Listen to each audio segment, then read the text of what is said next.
Shalom umat percaya yang diberkati Tuhan, kasih karunia Tuhan yang membuat kita ada sebagaimana kita ada hari ini.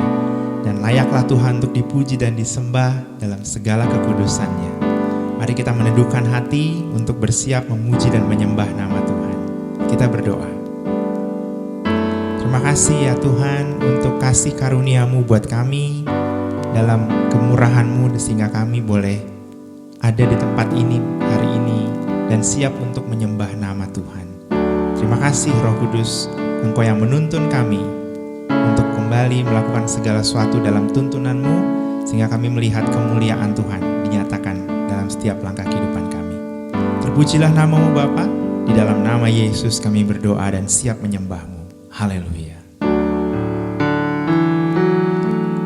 Katakan Engkau yang lebih tahu. Engkau yang lebih tahu cara untuk membuka jalanku. Engkau yang lebih mengerti cara untuk menolong hidupku. Ku percaya Kau Tuhan yang tak pernah gagal, menjadikanku lebih dari pemenang. Ku percaya Kau Tuhan yang tak pernah lalai, menepati janji-janji-Mu. Engkau yang lebih tahu, Engkau yang lebih tahu cara untuk membuka jalanku. Engkau yang lebih mengerti cara untuk menolong hidupku. Ku percaya Kau Tuhan yang tak pernah gagal, menjadikanku lebih dari pemenang. Ku percaya Kau Tuhan yang tak pernah lalai, menepati janji-janji-Mu. Ku percaya Kau Tuhan yang tak pernah gagal, menjadikanku lebih dari pemenang. Ku percaya Kau Tuhan yang tak pernah lalai, menepati janji-janji. Sekali katakan, ku percaya Kau Tuhan. Ku percaya Kau Tuhan yang tak pernah gagal, menjadikanku lebih dari pemenang. Ku percaya Kau Tuhan yang tak pernah lalai, menepati janji-janji-Mu. Menepati janji-janji-Mu. Menepati janji-janji-Mu.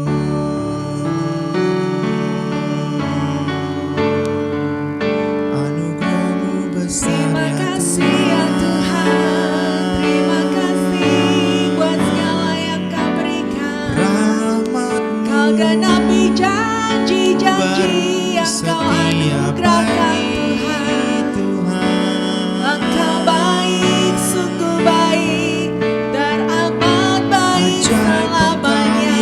Yesus. Terima kasih Yesus Tuhan, karya-Mu Kau tak sempurna. pernah gagal. Kau setia dalam setiap hidup ini. Indah ya Tuhan. Kami bersyukur, berterima kasih.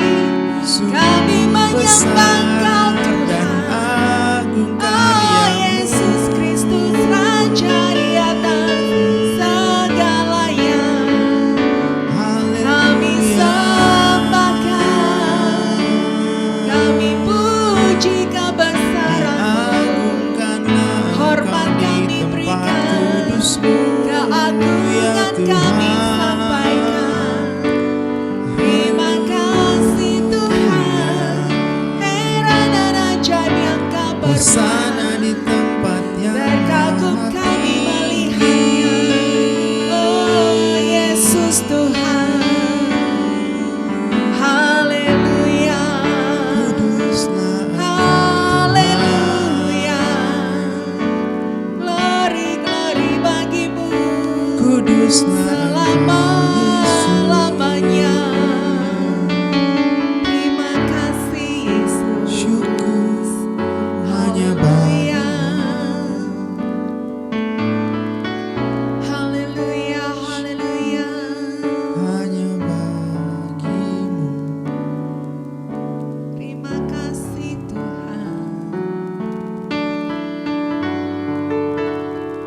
Haleluya.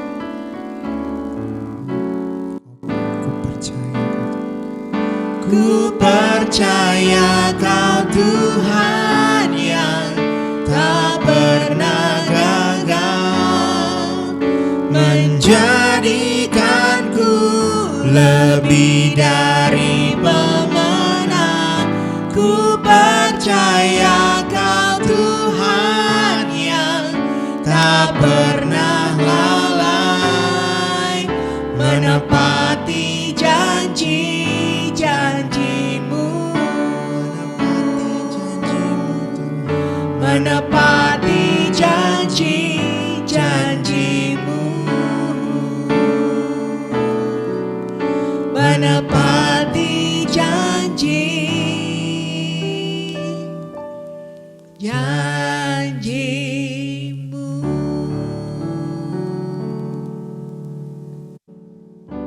Berjalan bersama Tuhan hanya ada ya dan amin umat percaya.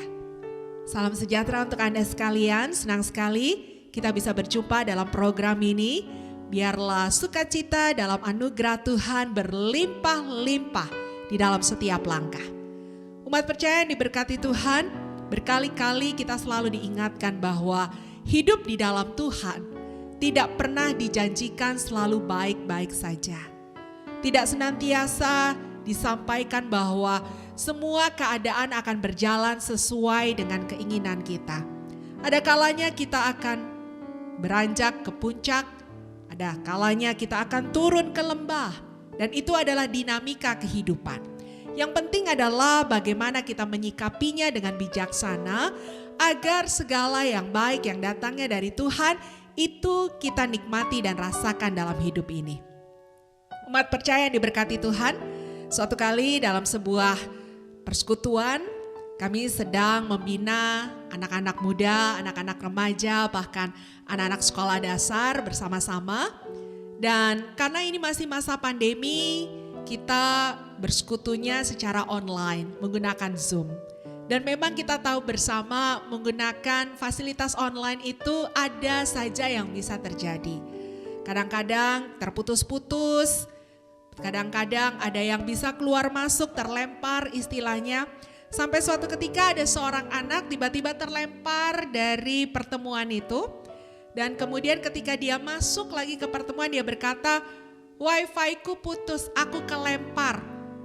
Dan ini wifi putus gak permisi lagi katanya begitu, gak bilang-bilang.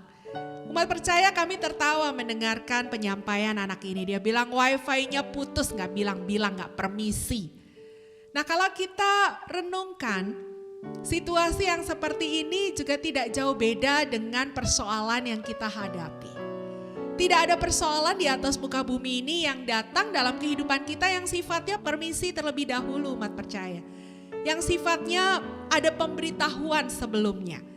Kalau yang namanya persoalan permisi terlebih dahulu dan ada pemberitahuan, kita akan jauh lebih tenang, kita akan lebih bersiap-siap apa yang harus dikerjakan dan kita jauh lebih sukacita walaupun ada persoalan. Tapi ya itu tadi umat percaya. Yang namanya persoalan datang itu secara tiba-tiba. Kata-kata yang dipakai dalam Alkitab adalah sekonyong-konyong. Nah, kalau kita tidak memiliki sikap yang bijaksana untuk menanggapinya, kita bisa ditenggelamkan oleh persoalan itu. Kita bisa bahkan sampai dihancurkan oleh persoalan itu. Makanya kadang-kadang kita dengar berita ada orang yang tidak tahan dengan permasalahannya, memutuskan untuk bunuh diri, umat percaya. Kami berdoa hal itu dijauhkan sama sekali dalam kehidupan kita. Tidak ada keputusan bunuh diri yang kita ambil ketika kita menghadapi persoalan. Nah, untuk itu bagaimana supaya persoalan tidak menenggelamkan kita, tidak menghancurkan kita? Saya mengajak umat percaya untuk melihat dari Injil Lukas pasalnya yang ke-8. Injil Lukas pasal yang ke-8, ayatnya yang ke-22 sampai ayatnya yang ke-25. Ada satu kisah di sana yang akan kita pelajari bagaimana supaya persoalan tidak menenggelamkan kita. Ayat yang ke-22 berkata, pada suatu hari Yesus naik ke dalam perahu bersama-sama dengan murid-muridnya, dan Yesus berkata kepada mereka, marilah kita bertolak ke seberang danau. Lalu bertolaklah mereka. Dan ketika mereka sedang berlayar, Yesus tertidur.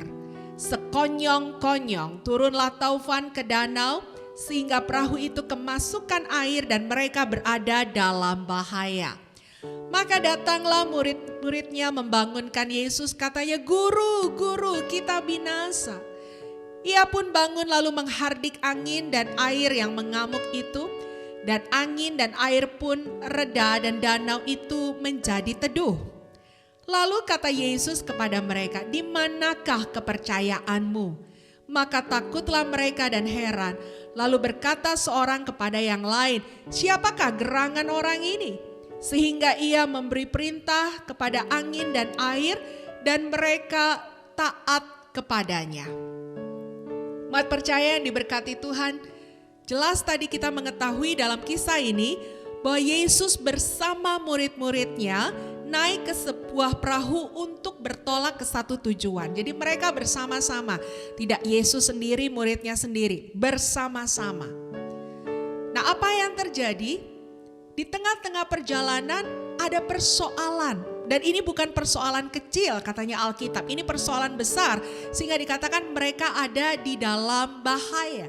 Nah, tadi saya katakan umat percaya tidak ada jaminan sekalipun kita setia di dalam Tuhan, berjalan bersama Tuhan, intim dalam kehidupan kita dengan Tuhan, lalu kita bebas dari persoalan, tidak ada jaminan. Murid-murid Yesus bersama-sama dengan Yesus, tapi ada masalah dan bahkan bukan masalah yang kecil. Nah, bagaimana tadi saya katakan supaya masalah ini tidak menghancurkan kita, tidak menenggelamkan kita. Umat percaya ketika mereka berangkat bertolak dengan perahu itu keadaannya baik-baik saja. Mereka nyaman, mereka tenang, mereka sukacita menikmati pemandangan yang ada. Dan dalam ketenangan itu Yesus pun tertidur. Dan kemudian berubah, terjadi sesuatu yang mengerikan. Ada badai, ada topan, air menyembur masuk ke dalam kapal dan lain sebagainya. Mereka dalam keadaan bahaya, Alkitab katakan. Nah, apa yang kita bisa lakukan dalam situasi ini? Yang pertama, umat percaya, yang pertama, biarlah dalam segala keadaan fokus dan perhatian kita akan senantiasa tertuju kepada Tuhan. Kadangkala dalam hidup ini kita mengalami perbedaan-perbedaan fokus kepada Tuhan karena situasi. Ada orang-orang yang karena situasinya baik-baik saja, maka mereka lekat dengan Tuhan, intim dengan Tuhan. Tetapi ketika keadaan berubah, mereka jadi kecewa sama Tuhan, mereka tinggalkan Tuhan.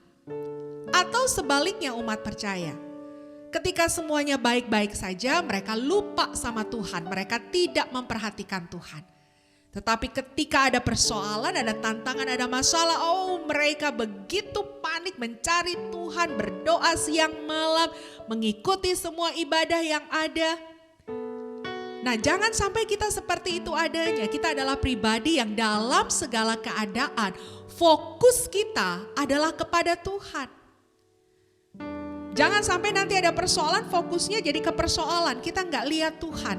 Dan akhirnya kita mencari dan kita mempersalahkan Tuhan dalam hidup kita.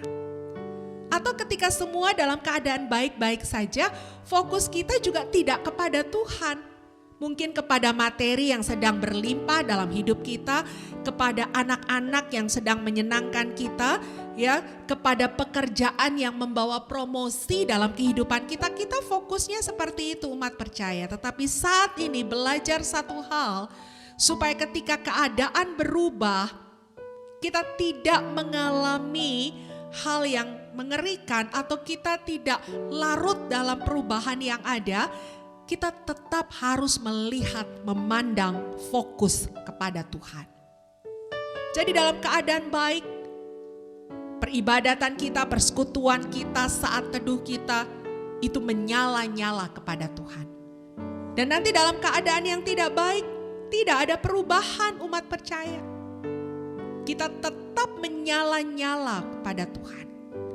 Saya ingat waktu Indonesia mengalami persoalan di tahun 98, itu adalah krisis ekonomi yang cukup pelik yang harus kita lewati di bangsa ini. Maka ada banyak PHK di mana-mana, ekonomi mengalami hal yang tidak stabil, tidak kondusif.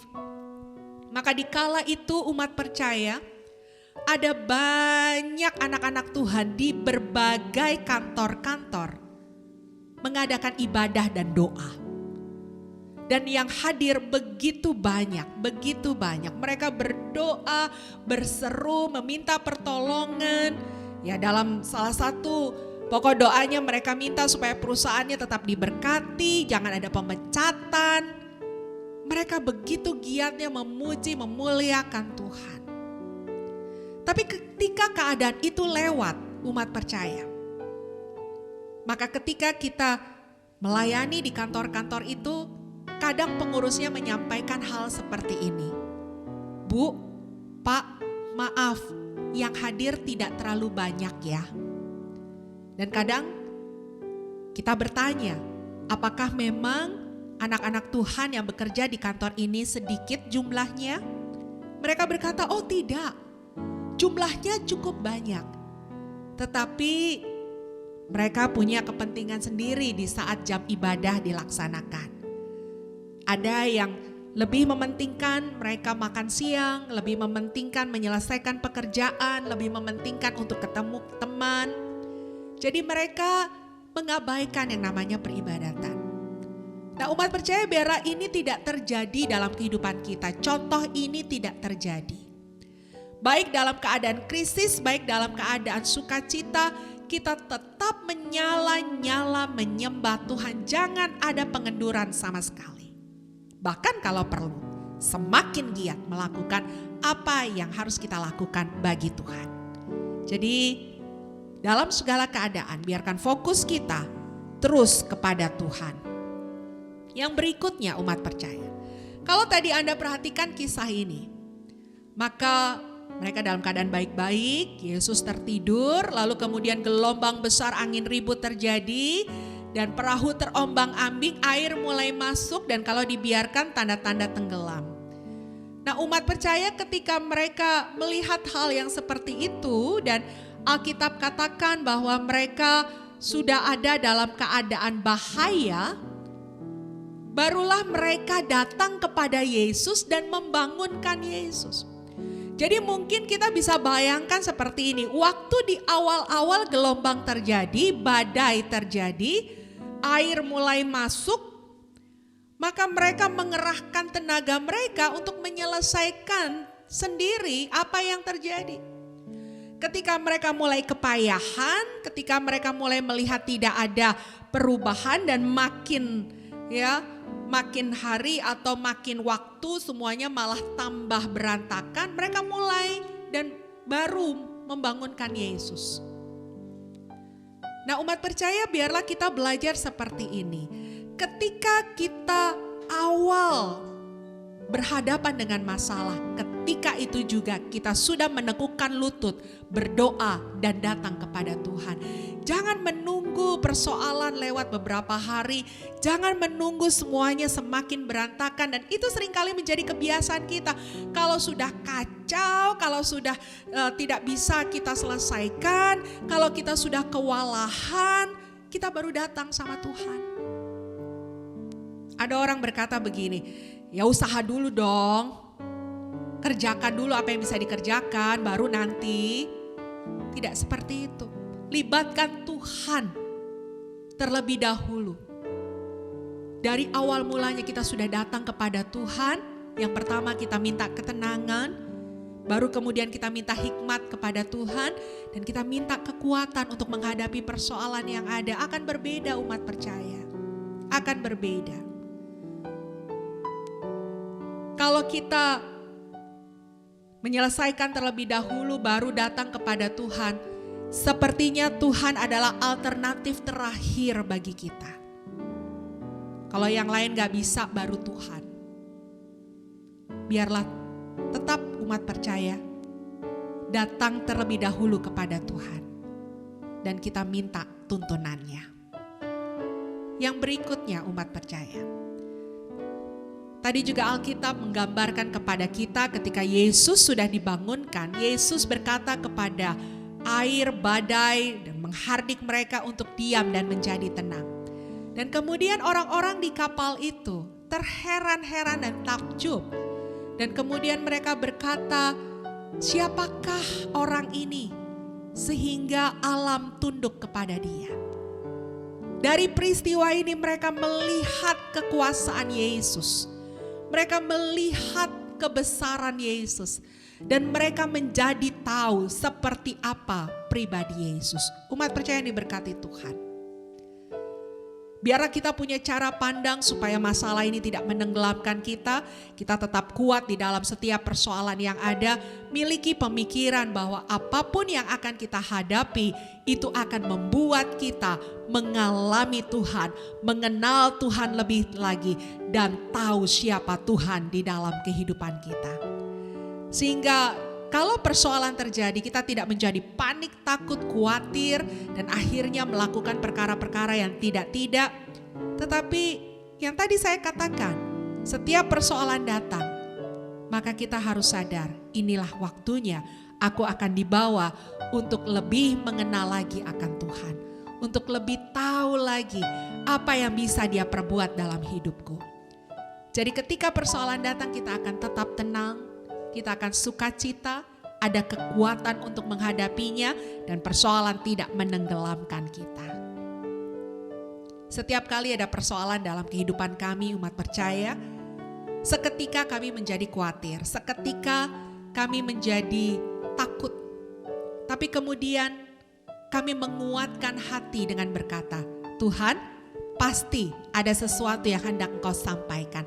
Pasti ada satu tujuan yang hendak Engkau nyatakan lewat persoalan ini. Pasti ada sesuatu yang kami akan lihat lagi yang Engkau akan lakukan bagi kehidupan kami. Dan ketika kami punya pemikiran itu, bahkan terkadang kami menjadi bergairah umat percaya.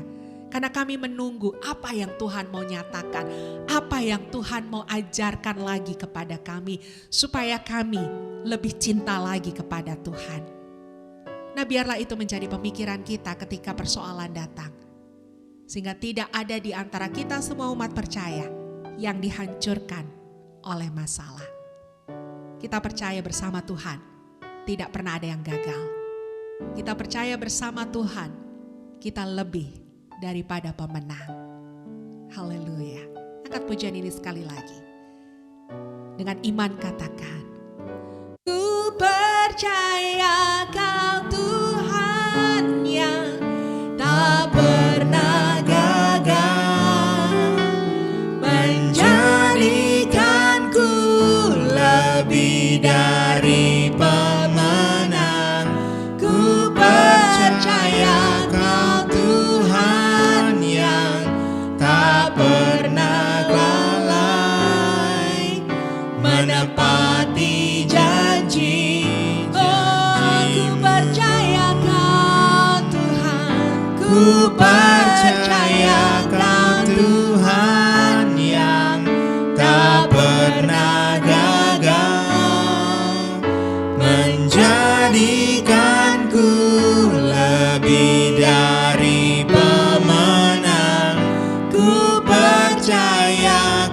Tuhan yang tak pernah lalai, menepati janji-janji, menepati janji-janji-Mu. menepati janji-janji. Sekali lagi katakan, Ia akan menepati janji-janji-Mu. Dengan mata yang terus memandang kepada Tuhan, kami tahu ada kekuatan yang akan Kau berikan kepada kami. Dengan hati yang terus melekat kepada Tuhan, kami tahu kami akan mengalami perkara-perkara yang lebih lagi dalam hidup kami. Untuk itu Bapa di surga, kami tidak mau memutuskan untuk berlarut-larut dalam ketakutan, kekhawatiran. Kami tidak memutuskan untuk merasa kalah di dalam setiap persoalan yang ada. Tetapi kami tahu kami lebih daripada pemenang karena Tuhan yang menjadi kekuatan di dalam hidup kami. Untuk itu pada saat ini Tuhan, kami mengangkat tangan di hadapan Engkau. Kami berkata Engkaulah kekuatan kami, pertolongan kami, sumber segalanya dalam hidup kami. Dan kami mengangkat tangan, kami percaya kekuatan Tuhan turun atas hidup kami di dalam nama Yesus Kristus. Kami terima kekuatan Tuhan. Dan kami tidak mau dikalahkan oleh persoalan, tetapi bersama kekuatan Tuhan kami akan mengalahkan setiap persoalan yang ada. Dan kami akan melihat terobosan-terobosan terjadi di dalam setiap kehidupan kami. Terima kasih Bapa. Kami serahkan gereja-gereja-Mu dimanapun mereka berada. Biarlah Tuhan pelihara dan berkati supaya mereka terus mampu menjadi garam dan terang dunia. Sehingga lewat pemberitaan gereja-gereja Tuhan, banyak lutut bertelut lidah mengaku Engkau adalah Tuhan dan kemuliaan-Mu dinyatakan. Bangsa dan negara kami serahkan ke dalam tangan-Mu Bapa, Kau berkati. Terima kasih untuk kekuatan bagi para pemimpin kami. Biarlah terus Tuhan ada damai sejahtera dari Merauke, Sabang, Miangas sampai Rote, Indonesia ada di dalam penguasaan Tuhan. Terima kasih untuk semuanya. Terpujilah nama-Mu di dalam nama Tuhan Yesus Kristus. Kami berdoa dan mengucap syukur. Haleluya. Amin. Tuhan Yesus memberkati. Shalom umat percaya, kami berterima kasih karena Anda sudah bergabung dalam program acara kami, bahkan sudah setia mengikuti program acara ini. Untuk itu jangan lupa untuk subscribe, like, komen, bahkan men-share program ini kepada pihak-pihak yang lainnya, di mana Anda juga bisa menjadi saluran berkat agar firman Tuhan yang disampaikan dalam program acara ini dapat diterima di banyak pribadi dan mereka diberkati, mereka dikuatkan dan nama Tuhan dipermuliakan. Kalau Anda ingin mengetahui rangkaian kegiatan kami Siloam Community, Anda bisa menghubungi nomor hotline yang tertera atau yang tertulis di deskripsi yang ada, dan kami rindu untuk kita bersama-sama bersekutu memuliakan Tuhan dan menikmati berkat-berkat-Nya. Tuhan Yesus memberkati.